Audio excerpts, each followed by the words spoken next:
আসসালামু আলাইকুম বন্ধুরা, আমি ইমান হাসান। আজকে আমরা চতুর্থ শ্রেণীর গণিত বইয়ের 86 পৃষ্ঠার 8 নম্বর অঙ্ক করব। চলুন তাহলে 8 নম্বর অঙ্ক করা যাক। 8 নম্বর অঙ্কে বলা আছে দুটি ঘন্টার মধ্যে ক ঘন্টাটি প্রতি 8 মিনিট অন্তর এবং খ ঘন্টাটি প্রতি 4 মিনিট অন্তর বাজে। ঘন্টা দুটি দুপুর 12টা একত্রে বাজে। পরবর্তী কোন সময়ে ঘন্টা দুটি বাজবে?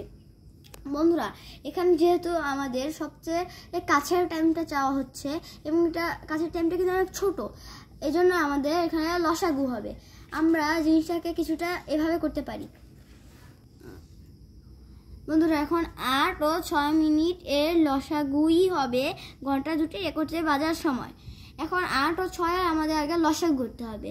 8 ও 6 এর লসাগু করার জন্য আমাদেরকে সবচেয়ে ছোট সংখ্যা দিয়ে আগে নিতে হবে, যাতে এই দুটো সংখ্যাকেই ভাগ যায়। এখন যদি আমরা 2 দিয়ে নিই, তাহলে এখন দেখুন ওই দুটো সংখ্যাকেই ভাগ যায়, আর কোনো সংখ্যাকে ভাগ যাচ্ছে না। তাহলে আমরা আর বাক্সবন্দি করব না। তাহলে লসাগু হবে 2 গুণ 4 গুণ 3 সমান 24। এখন 24 মিনিট পর একত্রে ঘন্টা বাজবে। ঘন্টা দুটি একত্রে বেজেছিল 12টায়, আবার বাজবে 12টার সাথে 24 মিনিট প্লাস। অতএব ঘন্টা দুটি বাজার সময় দুপুর 12টা 24 মিনিট। উত্তর দুপুর 12টা 24 মিনিট।